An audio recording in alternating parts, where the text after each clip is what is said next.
Welcome back to the channel. I'm Zach, and this is the 2066 Kentucky Lions.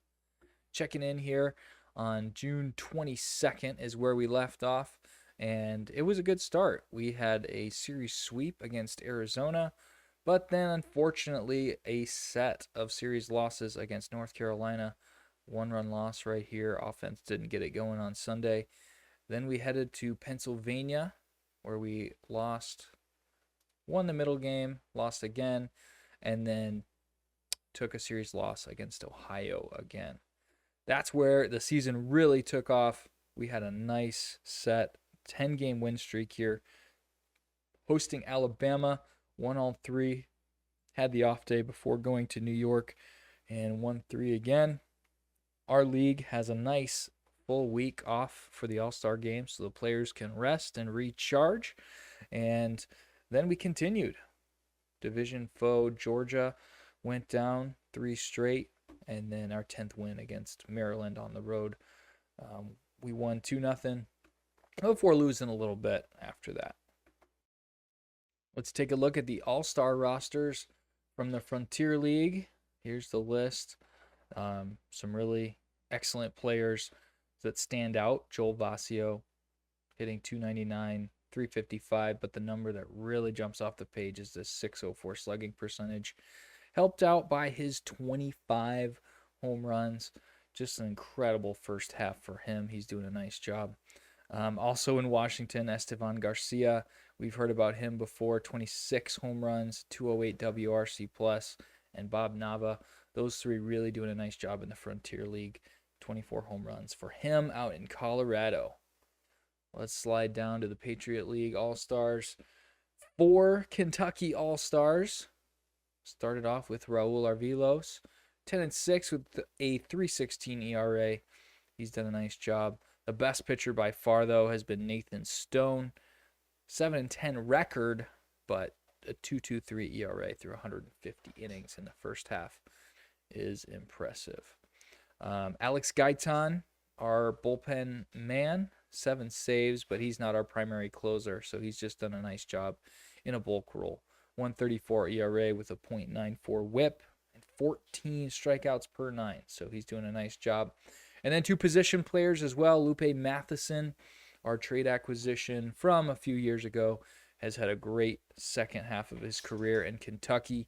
9 home runs for him, a 145 WRC plus, and 1.8 WAR. Finally, Brody Shanahan playing second base for us. He's a young player. 12 home runs, 122 WRC plus. Both of those guys do a pretty good job on defense at their positions as well. So neither of them lighting the world on fire. One of the other best players down here, Marusuke Kosaka from North Carolina, has a 191 WRC plus, really slugging well and getting on base at almost a 40% clip. And to look at the results, the Patriot League did outlast the Frontier League. Really turned it on in the second half of the game here. 2 runs in the 6th, 7th, and 8th to win it 7-3. Raul Arvilos did pick up the victory, and Lupe Matheson hit a homer in the All-Star game. But the All-Star MVP is Matthew Rue from Georgia.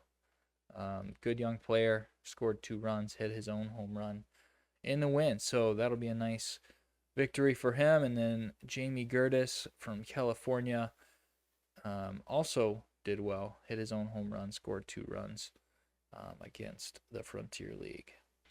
Let's recap a few transactions from early June. Dan Miller is no longer on the roster. We cut him right at the end of the last video. But a few trade acquisitions. We grabbed Kurt Woodard from Idaho. He was down in AAA. And then we also traded for Bubba Combs and Hideki Sekimoto. So those guys are going to spend some time on our roster, see if they can make an impact. We also called up Nick Annier. He had a really tough start to the season, so he's going to be back on the roster after spending some time in AAA and knocking it out of the park.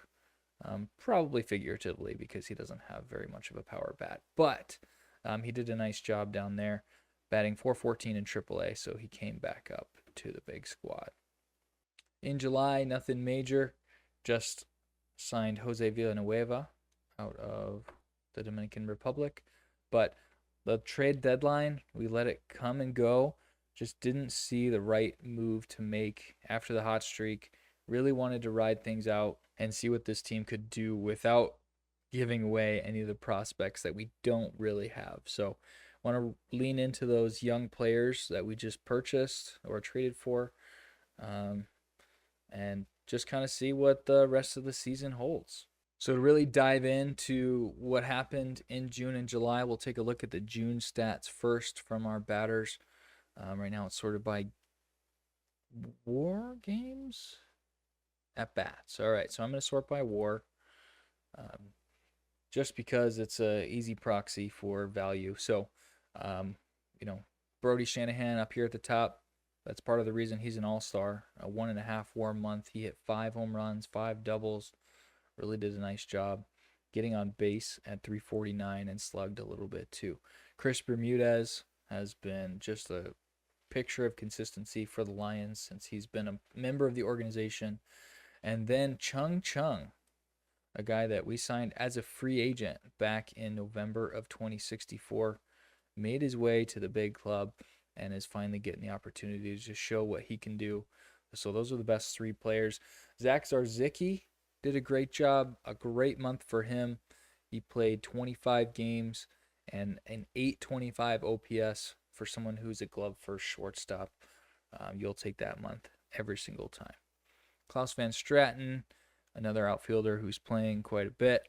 Lower average, but he does a great job in left field. Stole a couple bases, did hit a few home runs, so that's good. People that I'm concerned about, Kurt Woodard did not have a great month. 55 at-bats. He struck out 19 times. His OPS was 773, but not exactly what you're looking for when he's a DH. He didn't play much first base for us. And then Brent Gates was not really very consistent that month either. So jumping over to July, you'll see that Chung Chung came up big again. Chris Bermudez, both of them near the top of that leaderboard for WAR. Bubba Combs, with just 9 games played, had a really excellent stretch here. 1 OPS, 2 home runs, and he does a great job defensively as well. Klaus Van Straten, Brody Shanahan, Mike Sailors, all in that solid, if unspectacular, range, but you'll take a good month like that consistently from some of your starters as well. Zach Zarzicki did fall off. Sam Sinclair, our starting catcher, both of them hit under 200, even below 140 here. And then Kurt Woodard, not doing great in July either. Brent Gates, but they are bats that I want to see succeed. I need them to stick around and have an impact because I'm counting on them when some of these older guys get into retirement or having to be released. They're going to need to fill some of those slots. So I'm going to keep pushing with playing time. And even though they struggled a little bit in July, we did have that 10-game win streak. And so, you're counting on keeping those guys in there that got you the 10-game win streak and see if they can rattle off another successful thing as well. All right, so let's check out the pitching. Player pitching stats from June. Judite Aldinha and Raul Arvilos up there at the top, 6 and 5 games respectively. Did a really good job of limiting opponents' batting average. Ivan Morales as well. That's the 3-headed monster at the top of our rotation. They do an excellent job. Gaitan, good again here in this month. And Joel Augustus, our 5th starter, who we picked up as a free agent. He had a really great month of June as well. Kane Finzer, our closer, didn't allow an earned run in his 13 innings. 13 strikeouts as well. Let's see, just 4 saves in the month of June. Jumping over to July. Kane Finzer, 8 saves in the month of July. He pitched in 9 games, 17 strikeouts. In the month of July, Kane Finzer did an excellent job. 10 innings, 8 saves, did give up a couple of earned runs, but 17 strikeouts compared to 3 walks. You're going to win a lot of games when you're going like that. We did have the all-star break in the middle, so a few less innings to go around. Aldinha, another great month. Morales was just fine. I mean, you'll take a 3.0 ERA. Arvilos was good as well. That WAR number, not super high. Seems like he really limited BABIP and didn't have tons of strikeouts and did give up a couple of home runs, so that knocked down the WAR number for him. But he probably gave up quite a few solo home runs just based on that number, especially with the BABIP being so low. Augustus, just over replacement level. Didn't get killed by the BABIP either. Koyama had his worst month. 185 whip and got batted around 385 for the BABIP there. So after a scorching hot about 6 weeks, right, June and July, we went 32-16 in those 2 months. We sat at 56-43, 2 games behind Ohio, really right where we wanted to be. This roster is built for winning now and, hoping we can parlay that success into the future. So, really excellent position that we're in and didn't make any moves at the trade deadline. And so I'm excited to see what can happen going forward. Finally, let's take a look at a couple of the trades that went on around the league to see if they'll make a big impact. So the final trade of the trade deadline sent Jaime Guedes to California. In New Jersey, he had a 1.7 WAR early on in the year, and then 10.6 batting runs, a 138 OPS plus. He's a really nice defender at first base, lots of home run power, and avoids the strikeouts as well. So in return, New Jersey gets Ricardo Mata, a 25-year-old starting pitching prospect who's just got a little bit more development to go, but looks like a solid guy that could contribute. And then William Fines as well, a 21-year-old outfielder, a lot of contact, good defender. So we'll see if those two can make up for the value lost by sending out Guedes. And New Jersey also gets a first-round pick as well. So California trying to make a playoff push, 49-41 in 5th place in a really excellent division. And then New Jersey giving up Guedes. They are 11 games back in 3rd place over here in the Patriot League. So 44-50. Of course, a couple trades from Kentucky. We grabbed Francisco Baez, a minor leaguer. Sent Edwin Orduno the other way. Just didn't really have enough room in the bullpen or rotation for him. He's more of a bullpen arm, even though he's got that good stamina, just a couple of pitches. So I wish him the best. Terry Updike went out to Texas, a 22-year-old infielder.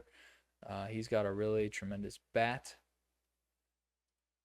And Georgia gets back Jorge Berrios, a very raw 16-year-old pitching prospect. We grabbed Combs and Woodard, and that wraps up the trade deadline. So, an exciting few weeks of baseball. We'll see what August has in store. I'll see you in the next video.